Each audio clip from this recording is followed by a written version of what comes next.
Hello everyone សាគមមកកាន់កម្រងវិញ្ញាសាភាសាអង់គ្លេសដើម្បីត្រៀមប្រឡងគ្រូបន្តទៀតទាំងអស់គ្នាដែលថ្ងៃនេះគឺយើងចូលមកដល់ថ្ងៃទី48ហើយត្រូវជា day 48ហើយយើងក៏បានចូលដល់ផ្នែកទី2គឺផ្នែក vocabulary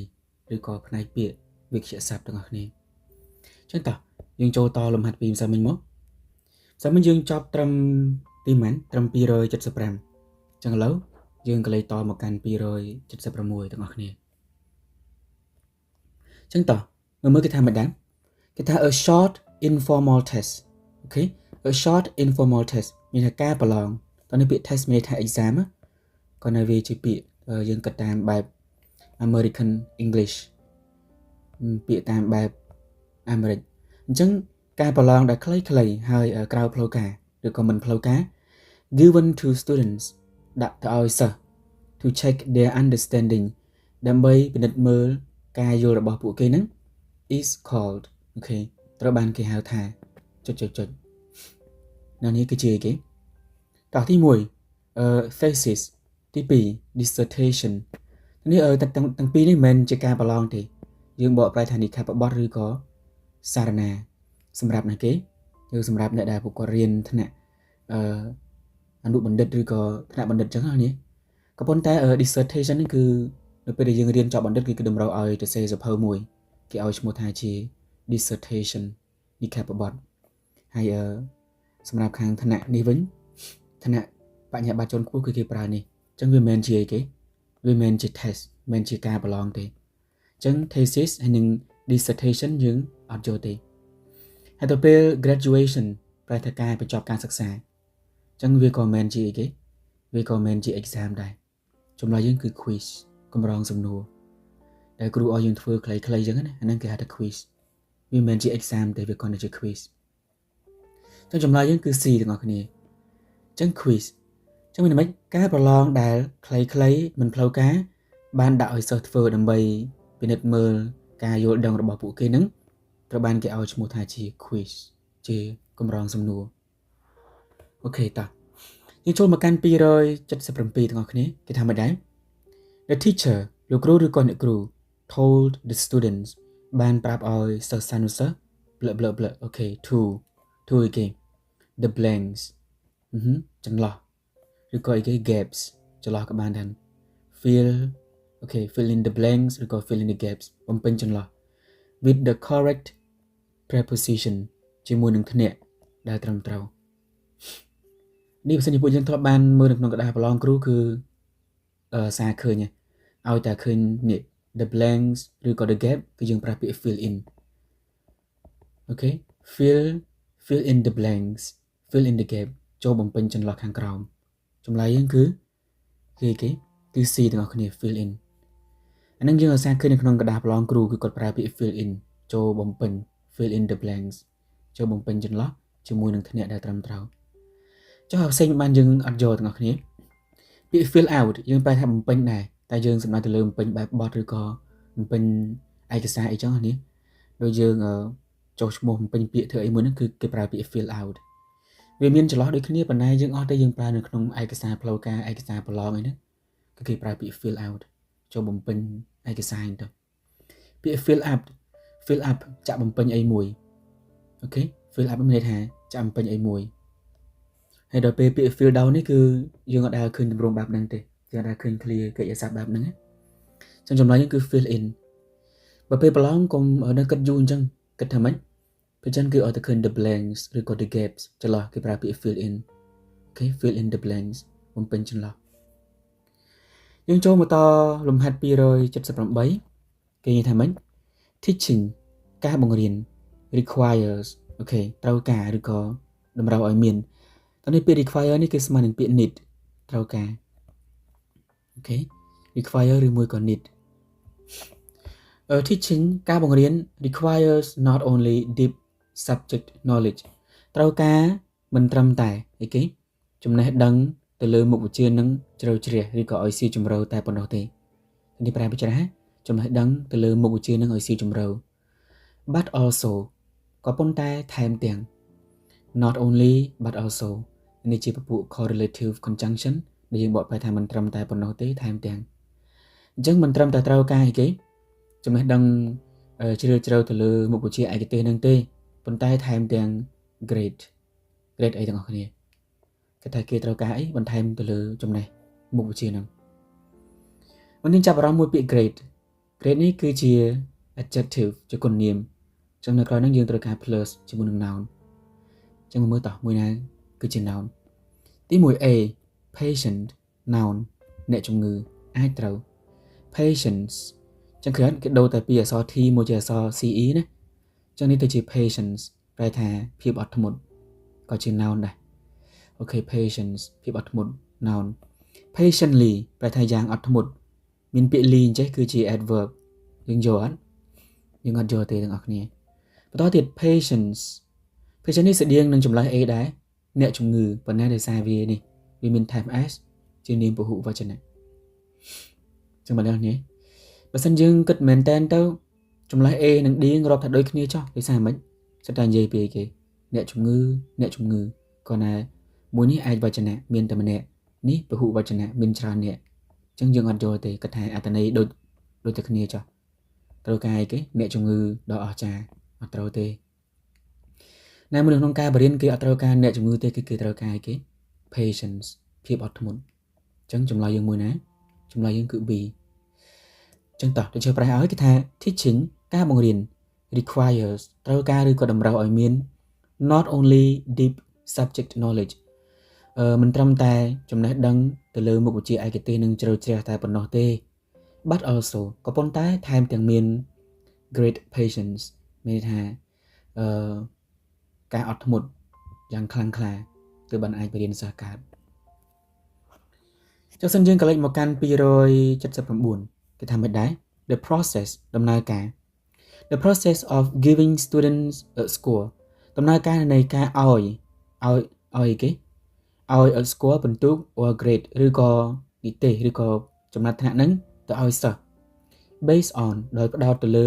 their performance ផ្ដោតទៅលើការសិក្សារបស់ពួកគេតែគ្នាពាក្យ performance យើងប្រែថាការសម្ដែងត្រូវតែយើងប្រើជាមួយនឹងសិស្សប្រែថាការសិក្សា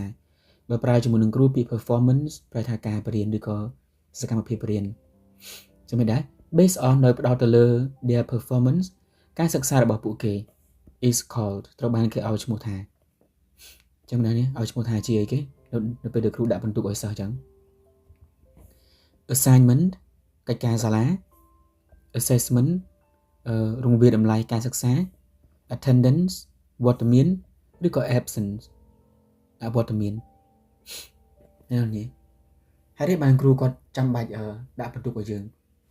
គឺដើម្បីវាតម្លៃការសិក្សាយើងថាយើងប្រកែឬមួយក៏អត់ឬក៏យើងជាប់លេខប៉ុន្មានអ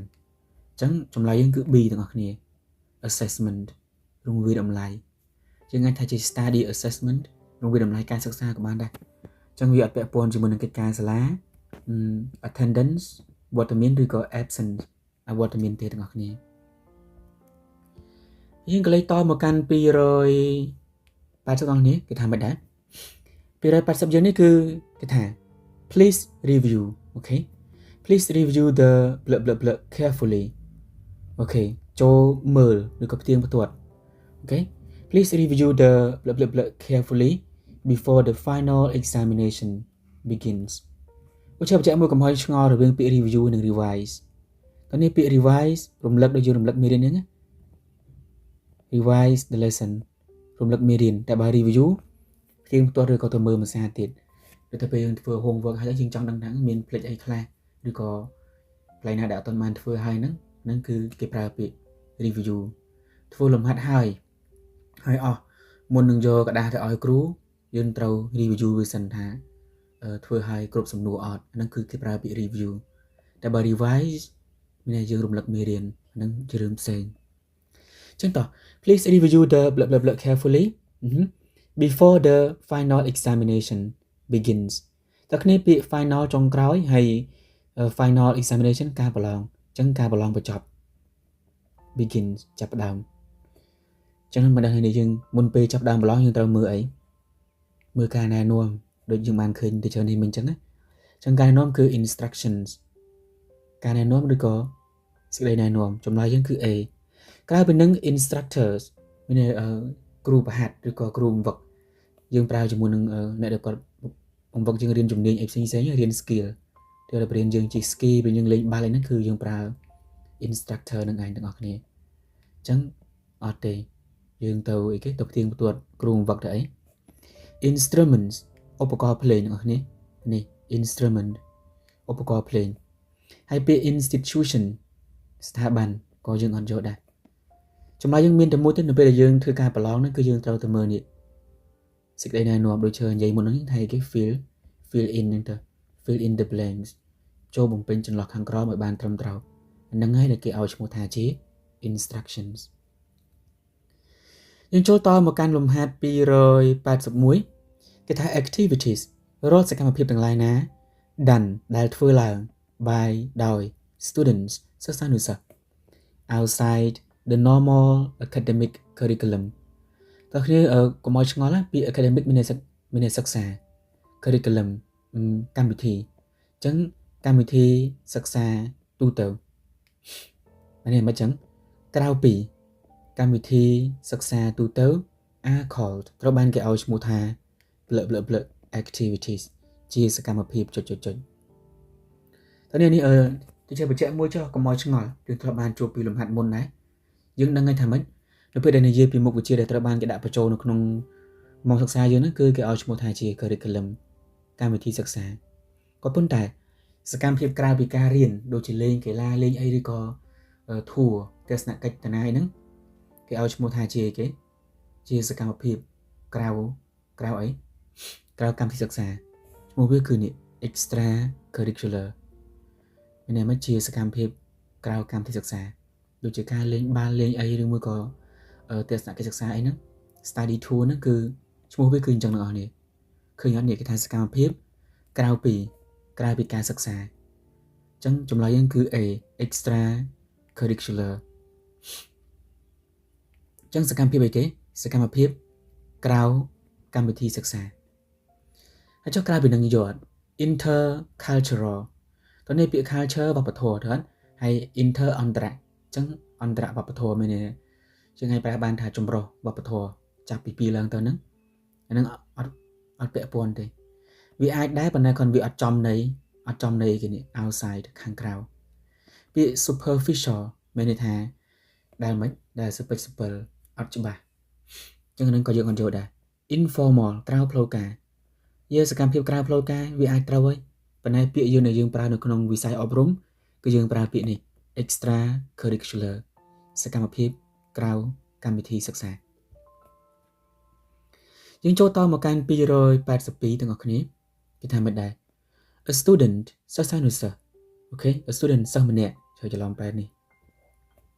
who ដែល leave school ឈប់រៀន before graduating មុនការបញ្ចប់ការសិក្សា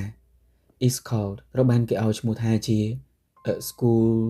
school គេទាំងអស់គ្នាteacher ឲ្យមើលពាក្យមុនពេលធ្វើលំហាត់នេះធ្លាប់ជួបពាក្យនេះអត់ពាក្យ drop out អដក clear drop out ជានាមប្រែថាសិស្សបោះបង់ការសិក្សា drop out សិស្សបោះបង់ការសិក្សាអញ្ចឹងនេះគឺនេះសិស្សដែល leave school ឈប់រៀនអញ្ចឹងគឺសំដៅទៅលើណាគេសំដៅទៅលើ drop out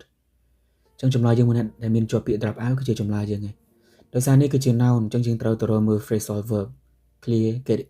កិរិយាសព្ទដែលមានដូចជា drop in drop out drop off ហើយនិង drop down អញ្ចឹងមិនដែរយកចម្លើយមួយណាចម្លើយគឺ B is called a school drop out ឲ្យឈ្មោះថាជាអីគេសិស្សដែលបោះបង់ការសិក្សា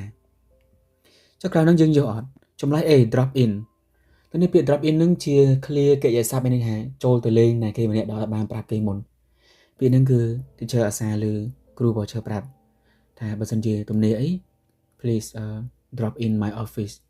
complete ចូលមកលេងoffice របស់គាត់ផង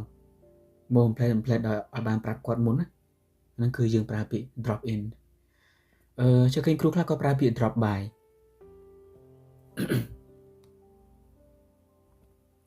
ចុះចម្លើយ C យើង drop off ពាក្យ drop off មានន័យថា begin to sleep ចាប់ផ្ដើមចូលគេងអញ្ចឹងហ្នឹងគឺ យើងប្រើពាក្យនឹង drop in ចាប់ដើមគេងហើយទៅពេលមួយទៀតគឺ drop down មានន័យបង្ហាញមកឬក៏ចេញមកពេលយើងចុច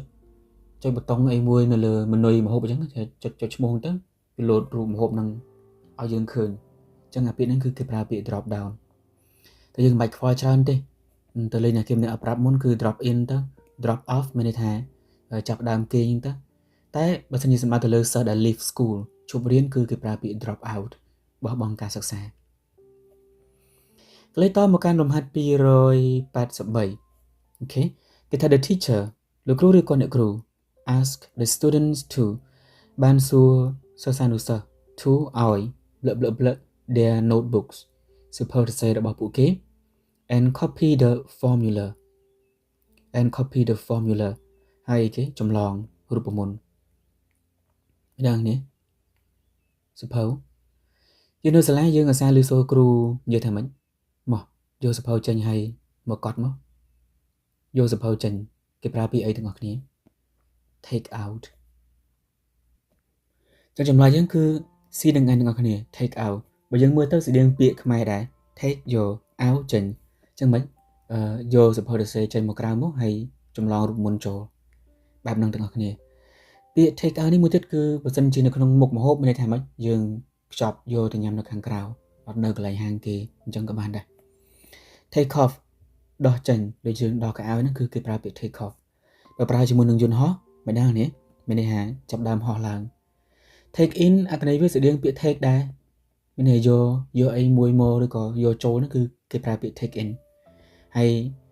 take after ហ្នឹងឯគេទាំងអស់គ្នាពាក្យហ្នឹងមានន័យថាកាត់រមនុស្សចាស់ណាម្នាក់ហ្នឹងគឺយើងប្រើពាក្យ take after ទៅរានអ្នកហ្នឹងគឺមានអត្តចរិតកាត់រម្ដាយគាត់ឬក៏យាយគាត់ហ្នឹងគឺគេប្រើពាក្យ take after អូខេ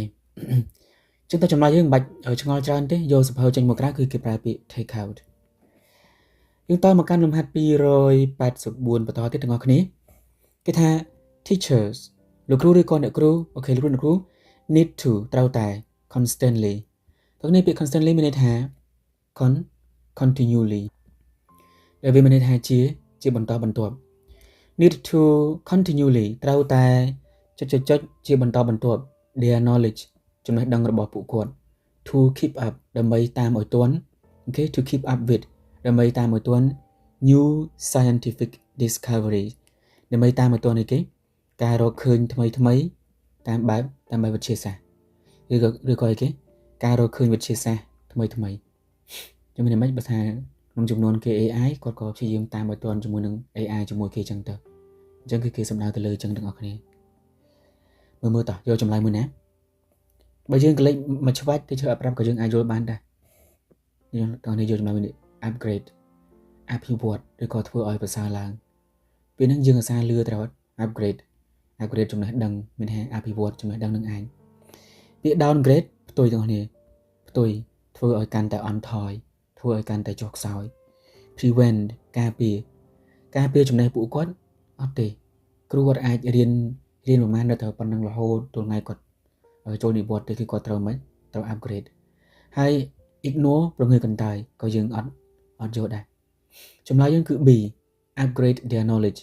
អភិវឌ្ឍចំណេះដឹងរបស់ពួកគាត់ជាបន្តបន្ទាប់ដើម្បី keep up with តាមឲ្យទាន់ហើយយើងចូលមកកាន់លំហាត់ចុងក្រោយរបស់យើងសម្រាប់ថ្ងៃនេះទាំងអស់គ្នាគេថា please in mind that okay in mind that the final exam នេះជួបទៀតដែរ final exam ឬក៏ final examination ការប្រឡងបញ្ចប់ will cover everything នឹងក្តោបគ្រប់បែបយ៉ាង we've learned ដែលពួកយើងបានរៀនហើយ this semester នៅក្នុងមួយឆមាសហ្នឹងចឹងមានគ្រូគាត់ចង់ឲ្យសិស្សទៅមើលឡើងវិញទាំងអស់តាំងពីដើមទីមកនៅក្នុងឆមាសហ្នឹងទាំងអស់គ្នាតោះយកចម្លើយមួយណាយើងឃើញពាក្យ in mind តើគ្នាពាក្យថាចាំក្នុងចិត្តគឺគេប្រើពាក្យ to keep in mind that សូមចងចាំក្នុងចិត្តឬក៏សូមចងចាំថាគឺគេប្រើពាក្យ keep របស់នេះ keep in mind ចឹងចម្លើយយើងគឺមានតែមួយទេ A ហើយក្រៅហ្នឹងយើងអត់យកទេដោយសារវាអត់ស៊ីជាមួយនឹង collocation ឬក៏ structure សំណង់ប្រយោគមួយហ្នឹង ចឹងវាមិនមែនជាចម្លើយយើងទេចឹងដល់ចុះប្រែឲ្យតើ please keep in mind that សូមចាំថា the final exam ការប្រឡងបញ្ចប់របស់យើងនឹង will នឹង cover everything ក្តោបគ្រប់បែបយ៉ាងwe've learned ដែលពួកយើងបានរៀនហើយនៅក្នុងឆមាសនេះចឹងរបស់យើងគឺចប់ប៉ុណ្ណឹងសម្រាប់ថ្ងៃនេះទាំងអស់គ្នាបើសិនជាមានអីឆ្ងល់ឬក៏មានអីចង់ប្រាប់ឈើវិញអាច comment នៅក្នុង comment section ខាងក្រោមមកហើយអរគុណច្រើនដែលបានតាមដានមកដល់ថ្ងៃនេះជួបគ្នានៅវីដេអូថ្ងៃបន្តទៀតទាំងអស់គ្នា